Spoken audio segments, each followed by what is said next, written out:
Guess what, Mets fans? This team actually beat the Braves.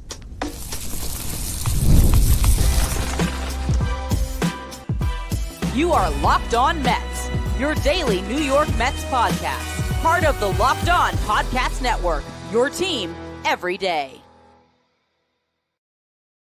Hello to all you amazing Mets fans. You're watching Locked On Mets, part of the Locked On Podcast Network, your team every day. I'm your host, Ryan Finkelstein. I've been covering the New York Mets on this show since the 2019 season. This is the only podcast that covers the Mets 7 days a week throughout the regular season. If you want to find any of my written work, you can do so over at justbaseball.com, where I work as the managing editor. Apologies for the late start today. Chris Schubert, who typically does our Locked On Mets postcast, is out of town.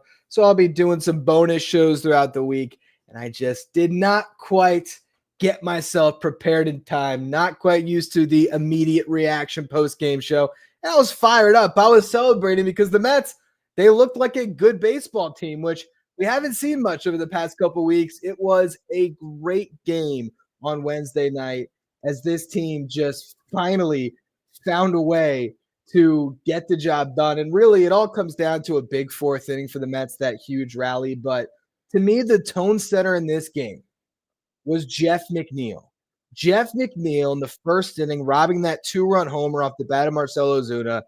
I mean, for one, this is a Mets team that can't afford to get into an early hole right now. They just can't.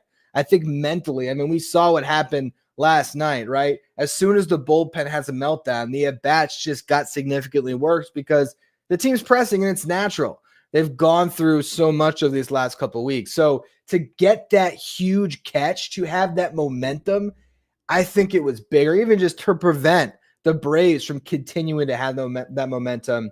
It was massive. And then you see Clay Holmes gets a strikeout, gets out of that inning. Nothing really happens much until we get to the third inning, bottom of the third. Ronnie Mauricio, he's going to make the decision hard for the Mets. This is going to be a topic for tomorrow's show, the full show, where Mark Vientos very well could be back on Thursday. He's either going to be back on Thursday or he's going to be activated on Friday, and he'll be with the team tomorrow for sure. So the Mets will have to make a roster move. I've been making the case for Ronnie Mauricio to go down, but Ronnie had himself a big game, hit his third home run, got the Mets on the board to lead off the third inning. But here's the thing about that at-bat. Not that it wasn't a great at-bat, because it was, but just this game for Ronnie Mauricio, he was going up against Didier Fuentes, the pitcher for the Braves, who was a 20-year-old pitching prospect. So not to take away from the home run, but this is what Ronnie Mauricio can do when he's getting pitches to handle and he doesn't have a big league veteran attacking him. I still don't know if Ronnie is going to, if this game will do enough to convince the Mets to keep him over a Baty or a Jared Young when you have to get playing time for all these guys. But tonight, Ronnie Mauricio is the man, and he's definitely going to make this decision harder on the Mets, because not only does he get that home run there in the third inning, he also came through as part of that big rally in the fourth inning with an RBI hit as well. But the guy that started off the big rally of the game for the Mets is Juan Soto. Earlier this week, I talked about how Juan Soto has to carry the New York Mets because he has been, certainly. He's been amazing all June, but having one of these big games, and you saw for the first time, I feel like, Citi Field really embracing and I guess feeding off the energy that Juan Soto provides and giving it back to him, because late in the game, after I think he'd already hit his second home run of the night, he makes that catch going into the wall, and you hear the crowd chanting Soto behind him. That's really cool, and you want to see more of that. You want to see the crowd continue to appreciate Soto when he's performing like this. It becomes a lot easier too. So huge night for Soto. He gets that rally going in the fourth inning. Then Pete Alonso got hit by a pitch. Jeff McNeil, who, again, between catching that ball, the at-bats he's taking, he's playing some inspired baseball right now. He rips a double into the left field corner to put two runners in scoring position for Starling Marte. Marte, professional veteran at-bat. He gets the sacrifice fly. Brett Baty gets a base hit to drive in one. Baty's game wasn't too bad either. So we'll, again, kind of leading into tomorrow's show, talk about these guys that are on the bubble. But after Baty's RBI hit, Ronnie Mauricio extended the rally with a base hit. Hayden Senger got a base hit. Everybody was hitting the Braves rookie at that point. They went to the bullpen to get a lefty to turn Francisco Lindor around. He had a sacrifice fly for the Mets, 5th run of the night, and then Brandon Nimmo cashed in one more with a base hit up the middle before Juan Soto ended the rally striking out as the Mets batted all the way around in that inning. That inning carried the New York Mets. That was the big one for them. Again, Soto would hit a home run again later in the night, bottom of the 7th inning, but so great to see this lineup explode. I mean, 13 hits. They were 3 for 6 with runners in scoring position. You had Soto with the 2 for 4 day with the 2 home runs. He is now up to, 19 on the season for Juan Soto? Is that the team lead? Where's Pete Alonso at? I feel like he hasn't homered in a minute. Pete's at 18. So now all of a sudden Juan Soto is leading the New York Mets at home runs.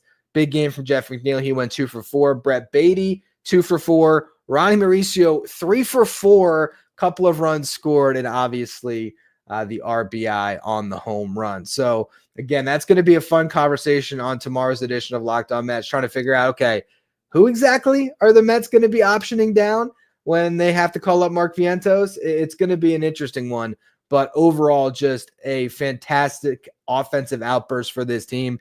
That really carried them through, and the pitching was solid as well. Clay Holmes, really good. Yes, he did walk 4. Pitch count got up there a little bit, but he got through 5 innings, giving up only 1 run, only a couple strikeouts. ERA now down to 2.97, but good game from him. I thought Francisco Lindor played a great game at shortstop too. That's not going to really pop off because there wasn't a particular highlight that stood out, but I just felt like he was in the middle of a lot of action over at shortstop today, and every single play was made.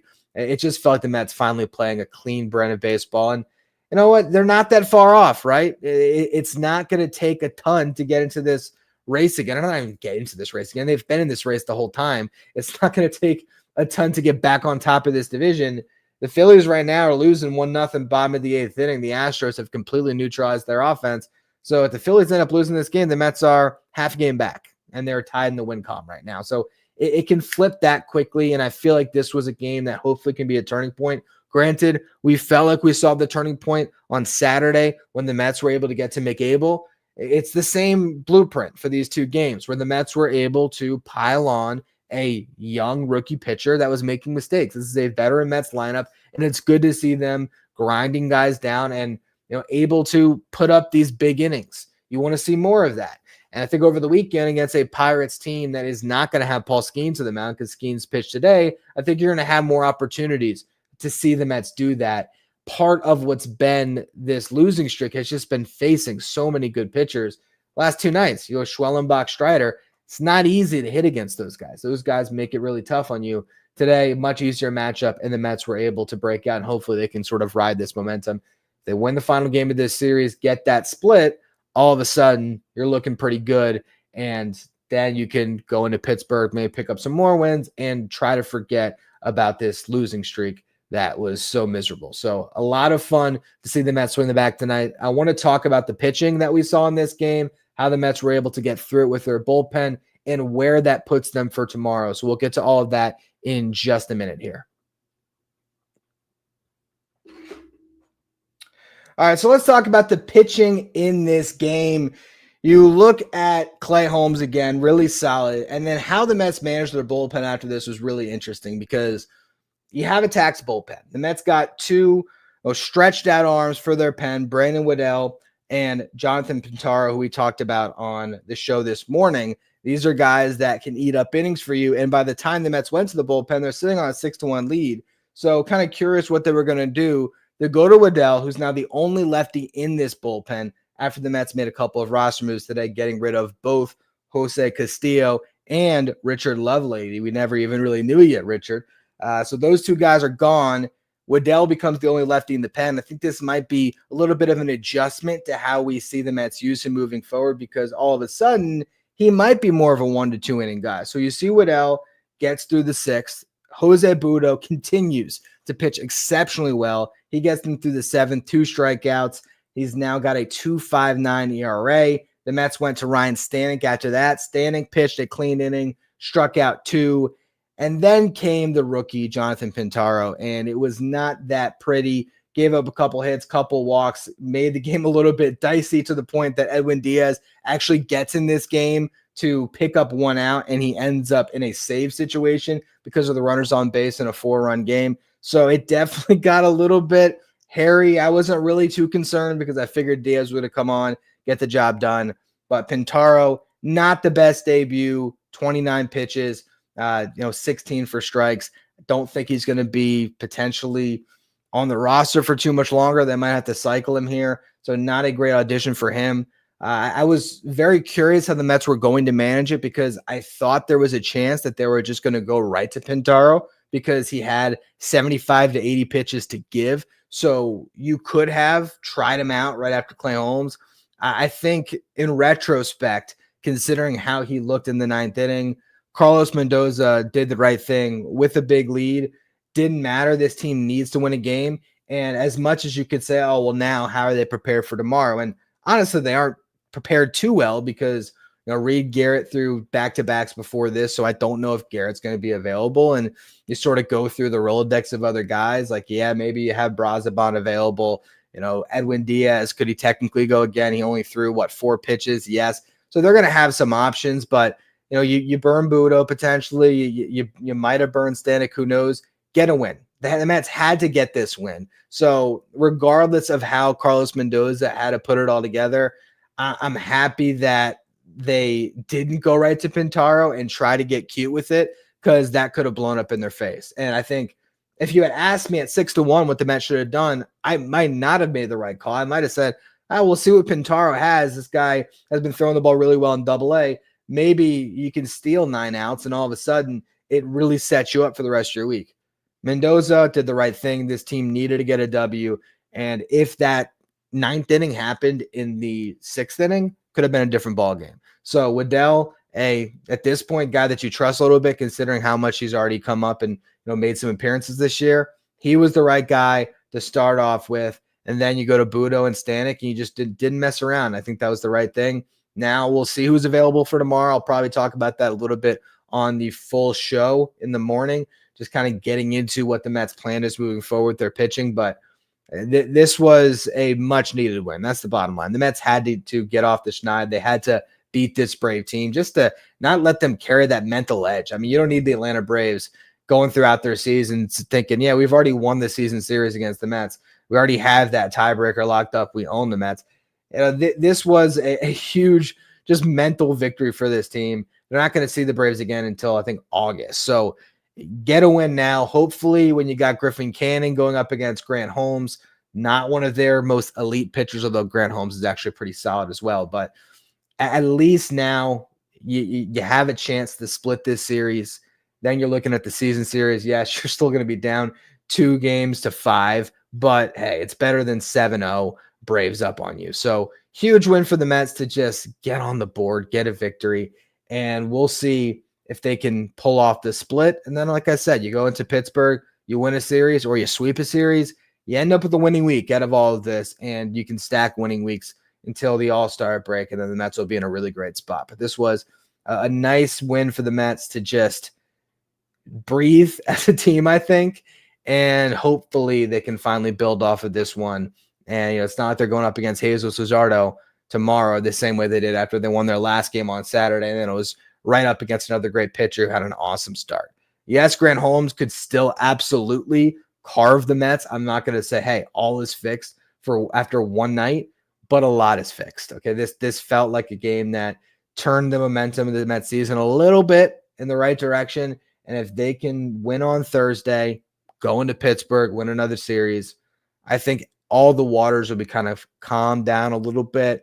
And going into next week for another homestand, maybe the Mets are right back to being the team that they were for a majority of this season. But this was definitely a welcomed win for this Mets team and for this fan base. And I'm just happy that they were able to get the job done. I appreciate all of you for tuning into this live stream. I didn't want to leave you all hanging for those of you who've gotten accustomed to checking out Chris's show after each game. Tomorrow, be a little more prepared for you and making sure that we have everything in order and that we're going live right after the final out. So I'm going to be with you for at least tomorrow night, and I'll check in with Chris to see how many more days he's going to be out for. But you'll be getting the same edition of Locked On Mets every single morning and your little game recap podcast as soon as the Mets hopefully win a few more games throughout this week. Thank you all for tuning in. As always, make sure you follow, rate, and review wherever you get your podcast.